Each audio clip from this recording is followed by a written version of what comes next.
ನಮ್ಮ college function ನೋಡ್ ಗುರು. ತಿಂಡಿ ಮಾಡ್ಕೊಂಡು ಆಚೆ ಹೋಗೋಣ ಅಂತ ಅನ್ಕೊಂಡ್ರೆ ಹೆವಿ ಬಿಸಿಲು ಗುರು, ಕಣ್ಣು ಬಿಡೋಕೆ ಆಗ್ತಿಲ್ಲ. ಹಾಗೆ ಕ್ಲಾಸ್ ಮುಗಿಸ್ಕೊಂಡು ಇವತ್ತಿನ ವರ್ಕ್ ಕಂಪ್ಲೀಟ್ ಮಾಡಿಬಿಟ್ಟು ನಮ್ಮ ಅಪ್ಪು ಬಾಸ್ ಹೇಳಿರೋ ಹಾಗೆ be happy no B P ಬಿಂದಾಸ್ ಆಗಿರಿ. ಹಾಗೆ ಕಾಲೇಜ್ ಕಡೆ ಬಂದರೆ ಇಲ್ಲಿ ನೋಡಿದ್ರೆ ಜನ ಸಾಗರ. ಇವತ್ತು ನಮ್ಮ ಕಾಲೇಜಲ್ಲಿ ಟ್ಯಾಲೆಂಟ್ಸ್ ಡೇ ಫಂಕ್ಷನ್ ಇರೋದ್ರಿಂದ ಎಷ್ಟು ಚೆನ್ನಾಗಿ ರಂಗೋಲಿ ಹಾಕಿದ್ದಾರೆ ನೋಡಿ. ನನಗಂತೂ ಇಷ್ಟು ಚೆನ್ನಾಗಿ ರಂಗೋಲಿ ಹಾಕಕ್ಕೆ ಬರಲ್ಲಪ್ಪ. ಹಾಗೆ ಬಣ್ಣದ ರಂಗೋಲಿಯನ್ನು ನೋಡ್ಕೊಂಡು ಬಂದರೆ ನಗರದಲ್ಲಿ ನೋಡಿದರೆ ಮಳೆನೇ ಇಲ್ಲ. ನಮ್ಮೂರ ಕಡೆ ಹೆವಿ ಮಳೆ. ಬೆಳಗ್ಗೆ ನಾನು ಹೇಳಿದ್ದು ಸೂರ್ಯನಿಗೆ ಕೇಳಿಸ್ಬಿಟ್ಟಿದೆ ಅನಿಸುತ್ತೆ, ಅದಕ್ಕೆ ಮಳೆಯಲ್ಲಿ ಫುಲ್ ನೆನೆಸ್ಬಿಟ್ಟಿದ್ದಾನೆ ನನ್ನ. ಹಾಗೆ ನಮ್ಮ ಅಕ್ಕನ ಮನೆಗೆ ಹೋದ್ವಿ. ಇಲ್ಲಿ ನೋಡಿದ್ರೆ ಉಲ್ಟಾ ಕೇಸು. ನಾನು ಸೈಕಲ್ ತಳ್ಳಬೇಕು, ನಮ್ಮ ಪಾಪು ಸೈಕಲ್ ಹೊಡಿಬೇಕು. ಇಲ್ಲಿ ನೋಡಿದ್ರೆ ನಮ್ಮ ಪಾಪುನೇ ಸೈಕಲ್ ತಳ್ತಾ ಇದ್ದಾನೆ, ನಾನು ಸೈಕಲ್ ಹೊಡಿತಾ ಇದ್ದೀನಿ.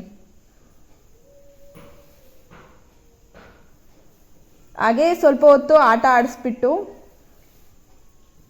ಇಲ್ಲಿ ನೋಡಿ ಬೈಕ್ಲಿ ರೌಂಡ್ ಹೊಡಿಸ್ಲಿ ಅಂತ ಹೆಂಗ್ ಪೂಸಿ ಹೊಡಿತಾ ಇದ್ದಾನೆ. ಬಾಯ್.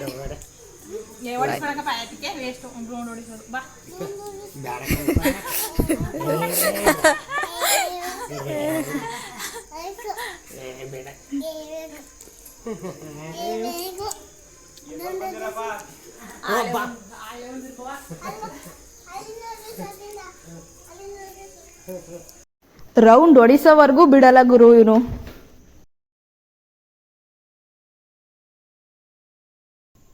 ಬಾಯ್ ಮಾಡ್ಬಿಟ್ಟು ಬಂದ್ವಿ. ನನ್ನ ತಮ್ಮಯ್ಯ ನೋಡಿ ಫೋನಲ್ಲಿ ಫುಲ್ ಬ್ಯುಸಿ ಆಗಿಬಿಟ್ಟಿದ್ದಾನೆ. ಈ ಪಪಾಯ ನೋಡಿ ಯಾವ ಡಿಸೈನಲ್ಲಿದೆ, ಎಲ್ಲ ಕಲಿಯುಗ ಗುರು. ಇವತ್ತಿನ ವಿಡಿಯೋ ಇಲ್ಲಿಗೆ ಎಂಡ್ ಮಾಡ್ತಾ ಇದ್ದೀನಿ. ವಿಡಿಯೋ ಇಷ್ಟ ಆಗಿದ್ರೆ ಲೈಕ್ ಮಾಡಿ, ಸಬ್ಸ್ಕ್ರೈಬ್ ಮಾಡಿ. ಮತ್ತೆ ಸಿಗೋಣ. Bye bye. Thanks for watching.